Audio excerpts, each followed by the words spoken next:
Salut la compagnie, c'est Jules Melon et aujourd'hui dans Ciné Critique, on va parler d'un film canadien qui n'est nul autre que le premier vrai long métrage pour le cinéma d'un certain David Cronenberg. Alors il avait fait 2 essais d'étudiants avant qui sont disponibles assez facilement je crois en ligne, alors peut-être une version pas terrible et en anglais mais bon, voilà. Là je reviens à la base vraiment d'une distribution, on va dire, au moins nationale pour un monsieur qui, même à l'étranger, a pu avoir sa première réputation ici. Sachant que Cronenberg va nous proposer en janvier, oui ça a été un peu repoussé, son nouveau brûlot, Les Linceuls ou The Shrouds. Donc je vais revenir sur quelques œuvres que je n'ai pas encore évoquées ou que je vais découvrir là, ces prochains mois.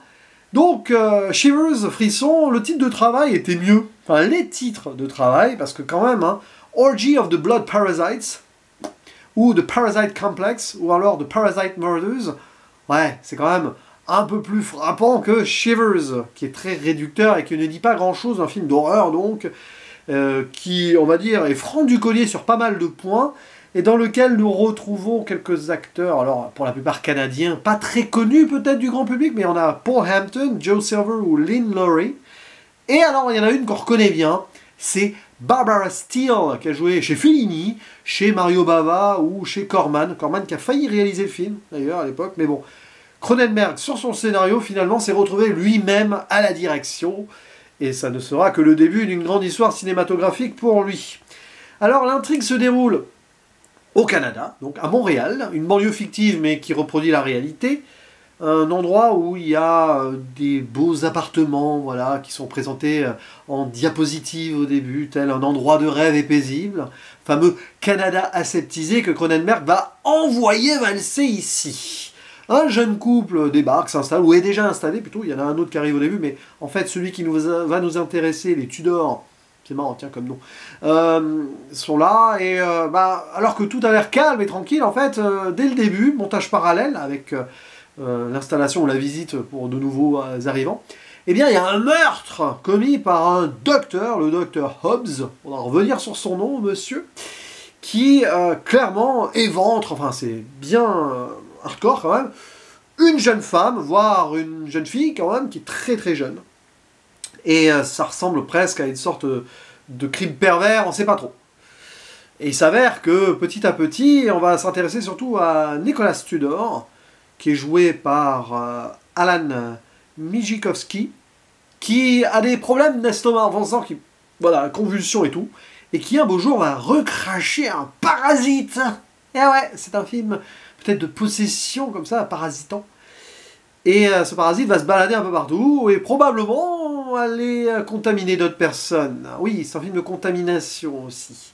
Et il s'avère que ce parasite, il n'est pas là par hasard. Voilà, quelques projets d'en faire ce qu'on appelle un parasite utile qui pourrait supplanter certains organes humains qui ne fonctionneraient pas bien, mais en vérité, il n'est pas là pour ça, ce parasite. Puisque le docteur Hobbs avait d'autres idées avec, beaucoup plus perverses. Et donc là, directement, c'est du pur Cronenberg, avec du body horror, notamment dans son dernier acte.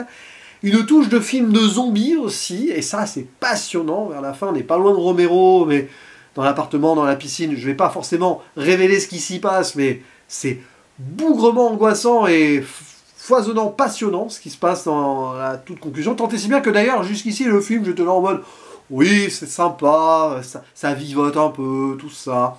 Mais alors, crescendo vers la fin, tu te dis que c'est vraiment très bien. Voilà, c'est un film malade et de débutant, si on veut, sur certains points, mais qui a la rage. Hein, la rage, ce sera probablement le prochain Cronenberg que j'évoquerai ici. Et qui va au bout de son délire et qui ne prend pas, on va dire, le spectateur par la main. J'en parlais dès le début, hein, Cronenberg, dès ses premiers pas, il voulait clairement ici mettre au pas, peut-être, d'une manière ou d'une autre, ou déconstruire son pays natal, mais pour les États-Unis, ça fonctionne très bien aussi. Hein. Un Canada très puritain et aseptisé, et là, lui qui était considéré comme une sorte d'intellectuel, limite pornographe, etc., ben là, il y va au bout. Et clairement, d'ailleurs, il va se faire cette réputation avec ce film, je pense, et Rage, à mon avis, il n'en démord pas. Là, il décide de frapper un coup. Et tant et si bien que par moment, tu te dis, ah, c'est amusant parce que tout ce qui est montré comme érotisme et perversion sexuelle est lié à la violence. Oui, mais attention, c'est pas pour dire que c'est pas bien d'avoir des pulsions sexuelles et tout. Ce qui n'est pas bien, c'est de ne pas pouvoir les maîtriser, clairement. Et cette violence-là, qui finit en crime, en viol, tout ce que vous voulez, donc c'est vraiment terrible, eh bien c'est pour montrer que c'est la résultante de trop d'aseptisation et où on garde trop de choses en soi, et derrière, quand ça explose, c'est l'agonie.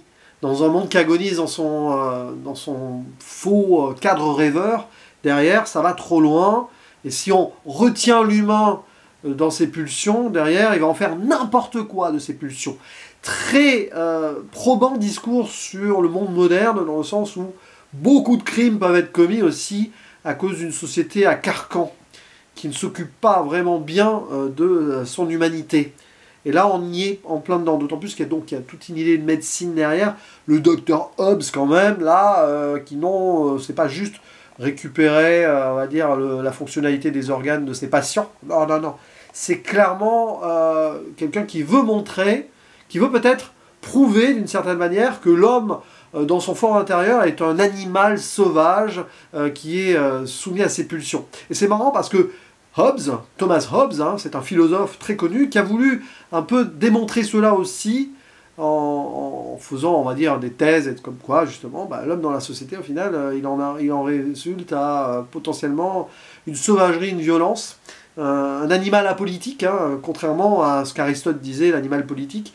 Et ce n'est clairement pas par hasard si Cronenberg a donc intitulé ce monsieur ainsi, et ça renvoie à Dangerous Method par exemple, où il fait dans la psychanalyse, la philosophie, tout ça. C'est quelqu'un, Cronenberg, qui s'intéresse beaucoup à ces analyses-là, et qui par le prisme de son body horror, justement, nous montre la psychologie humaine, et tous ses travers, à cause peut-être justement d'une société qui enferme trop ses personnages. Donc là, c'est du pur Cronenberg, et évidemment, le parasite, ça va sortir du ventre et tout, donc il y a des effets, voilà. Alors quand il se balade un petit peu, tout ça, le petit machin, là, c'est vrai que ça fait un peu cheap. Voilà, c'est un premier film, quoi, enfin, un premier film produit avec des fonds extérieurs, et c'est vrai qu'il y a des maladresses, même dans le jeu d'acteur, la direction aussi de ceci, certains dialogues, c'est pas forcément ultime, mais c'est pas grave, parce que on va tellement après à fond dans le truc, que quand on arrive dans la finalité, c'est assez jouissif dans un certain sens, même si justement ça questionne tout cela, ça part en vrille et tout le monde est zombifié, contaminé, etc. Quand bien même, voilà, ces pulsions-là, qu'on ne peut plus les contrôler, ça fait le film d'horreur par excellence, le body horror entre autres, et ça se termine sans en dire plus, après la piscine, sur un ballet nocturne de voitures qui vont, voilà, une sorte de libération et tout. La libération, avec rapport à l'érotisme, la nuit, les mécaniques. Et oui, évidemment, on va forcément avoir ça trituré de façon bien plus frontale et directe, et plus profonde surtout, dans Crash, notamment. Je crois qu'il y aura Fast Company entre-temps qui peut-être fera une sorte de lien. Je sais que c'est un film un peu impersonnel dans la filmographie de Cronenberg, mais je suis sûr qu'il y a mis beaucoup de lui. Donc oui, voyez-le, Frisson, Shivers. En plus, voilà, ça prépare gentiment Halloween. Voilà, il y a encore un gros mois avant, mais c'est ce genre de métrage qui peut faire du bien là où ça passe, et qui peut vous procurer quelques petits moments de petite angoisse, ou de votre dose d'hémoglobine comme cela pour vos futures soirées horrifiques entre amis ou seuls sous la couette, bien sûr. Donc c'est pas forcément le meilleur Cronenberg, bien sûr, mais je l'aime beaucoup quand même sur certains points. Et j'apprécie les débuts de cinématographe, on peut dire ça comme ça. De cinéaste, bien sûr. J'aime bien voir comment il commence. Alors oui, là, il commence pas vraiment ultimement ici, mais dans la production pour au-delà de ses travaux d'université. Et ça donne le ton. Donc ça prouve, évidemment, mais encore fallait-il avoir besoin de le prouver, que David Cronenberg est un pur faiseur de films, oui, mais un pur... j'allais dire, oui, c'est ça, réalisateur d'auteur. Je cherche mes mots, mais en fait, voilà. Filmmaker, c'est ça que je l'avais en tête. Je sais pas pourquoi je l'avais en anglais le mot, mais bon. Ce qui est sûr, c'est que voilà, si vous voulez bien vous imprégner de cinéma de Cronenberg et que vous avez apprécié, je sais pas moi, après les Vidéodromes et compagnie, ou La Mouche, voilà, foncez sur Frisson, sur Shivers, parce que c'est bien. Voilà, c'est bien. Défectueux sur certains points, oui, mais alors c'est très très bien quand même, sur beaucoup de points. Allez, je vous dis à vous la parole dans les commentaires, on échange sur ce film et je vous dis nous surtout à la prochaine. Ciao!